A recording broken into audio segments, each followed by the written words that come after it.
Magandang araw mga kababayan. Narito na ang pinakabagong ulat sa lagay ng panahon ngayong araw, July 17, 2026, Friday.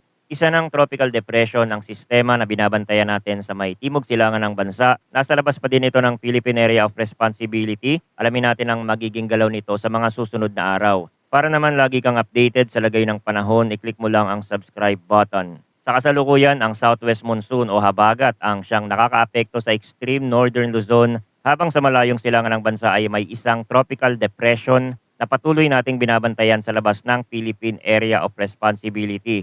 Sa malaking bahagi naman ng Pilipinas, localized thunderstorm pa rin ang pangunahing dahilan ng mga biglaang pag-ulan sa hapon at gabi. Ngayong umaga, ang tropical depression sa labas ng PAR ay tinatayang nasa layong 2,965 kilometers silangan ng southeastern Mindanao.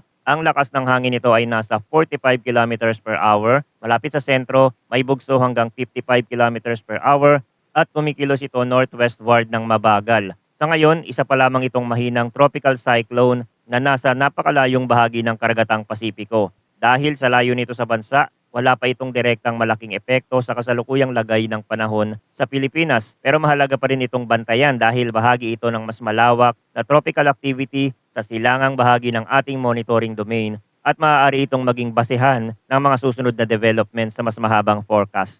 Sa immediate forecast para sa loob ng bansa, ang pangunahing weather system na may malinaw na papel ngayon ay ang habagat sa extreme northern Luzon at ang localized thunderstorm sa malaking bahagi ng natitirang mga rehiyon. Para sa Ilocos Norte, Ilocos Sur, Abra, Batanes at Pabuyan Island, ang forecast ay partly cloudy to cloudy skies na may isolated rain showers or thunderstorm. Ang sanhi nito ay ang southwest monsoon, meaning ang habagat ang siyang nagdadala ng moisture mula sa dagat at maaaring magpabuo ng mga ulap at thunderstorm sa hilagang bahagi ng Luzon, lalo na sa mga lugar na mas lantad sa hanging timog kanluran o sa mga lugar na may topografiyang madaling magpalakas ng pag-ulan kapag may dumating na aktibong cloud bands. Sa Ilocos Norte at Ilocos Sur, maaaring magsimula ang araw na bahagyang maaliwalas o bahagyang maulap, pero pwedeng dumami ang ulap habang tumatagal ang maghapon at sumunod ang mga pag-ulang pabalik-balik. Sa Abra, bagamat nasa inland na bahagi, hindi inaalis ang posibilidad ng malalakas na buhos kapag tumapat ang thunderstorm sa kabundukan at bumaba ang tubig sa mga mababang lugar. Sa Batanes at Babuyan Island,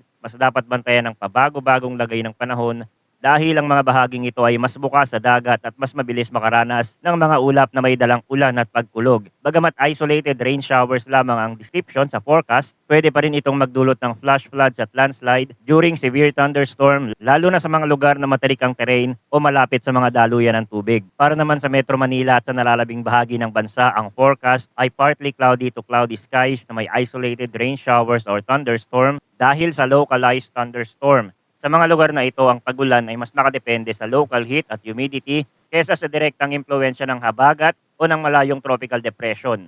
Kaya may mga lugar na pwedeng medyo maaraw o bahagyang maaliwalas sa umaga, tapos habang umiinit ang paligid ay unti-unting dumarami ang ulap at may mga bahaging makakaranas ng malakas na ulan sa tanghali, hapon o gabi. Sa Metro Manila, ito ang klase ng panahon na pwedeng magdulot ng mabilis na pagbabago sa kondisyon ng kalsada at visibility. Sa isang distrito ay maaaring tuyo pa ang panahon habang sa ibang bahagi ay bumubuhos ng malakas na ulan. Sa nararabing bahagi ng Luzon, Visayas at Mindanao, ganito rin ang pangkalahatang pattern, hindi pantay-pantay ang ulan sa lahat ng lugar at pwedeng may mga probinsya o lungsod na halos walang maranasang ulan sa unang kalahati ng araw. Pero kapag may nabuo na mas aktibong thunderstorm cell, sapat ito para magdala ng biglaang malalakas na buhos na posibleng magdulot ng flash flood sa mababang komunidad at landslide sa mga gilid ng bundok o sa mga lugar na matagal nang basa ang lupa. Kaya kahit wala sa immediate forecast ang isang malawakang rain area sa buong bansa, hindi pa rin pwedeng maging kampante sa localized thunderstorm. Dumako tayo sa hangin at kondisyon ng dagat para sa buong bansa. Inaasahan ng light to moderate na hangin na mula southeast to southwest. Ang coastal waters ay slight to moderate na may taas ng alon mula 0.6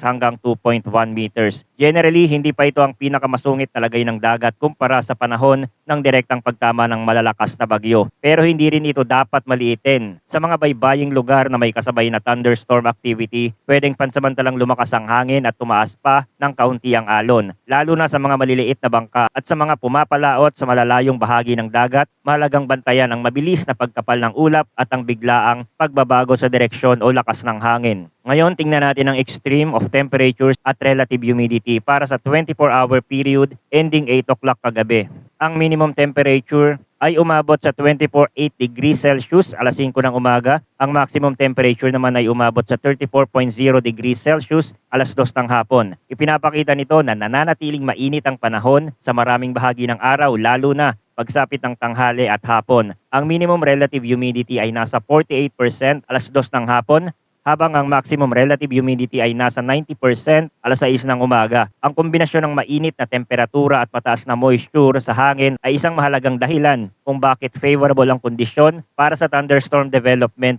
sa iba't ibang bahagi ng bansa, lalo na sa hapon at gabi. Ngayon, silipin natin ang latest tropical cyclone threat potential na inilabas ng Pag-asa. Para sa week 1 mula July 16 hanggang July 22, ipinapakita ng forecast na walang TC-like vortex na present sa PMD sa kasalukuyan. Gayunman, may forecast na isang TCLV1 ang lilitaw sa eastern boundary ng TCID na may low to moderate likelihood of tropical cyclone development sa week 1. Ibig sabihin, kahit wala pang ganap na organisadong tropical cyclone na malapit sa bansa sa immediate forecast, may posibilidad na may bagong disturbance na mabuo sa mas malayong silangan habang lumalapit ang susunod na araw. Pagdating naman sa week 2 mula July 23 hanggang July 29, ipinapakita ng forecast na ang TCLV1 ay maaaring kumilos patungo sa northeastern portion ng TICAD at PAR na may low to moderate chance of tropical cyclone development. Bukod dito, may TCLV2 na posibleng mabuo sa eastern portion ng TICAD at malamang na pumasok sa PAR na may low likelihood of TC formation sa week 2. Sa madaling sabi, hindi pa tumitigil ang signal ng tropical activity sa silangan ng bansa. Bagamat mababa hanggang katamtaman lamang ang confidence sa mga sistemang ito sa kasalukuyan, sapat na ang trend para sabihing may mga posibleng development sa susunod na 1 to 2 weeks na kailangang bantayan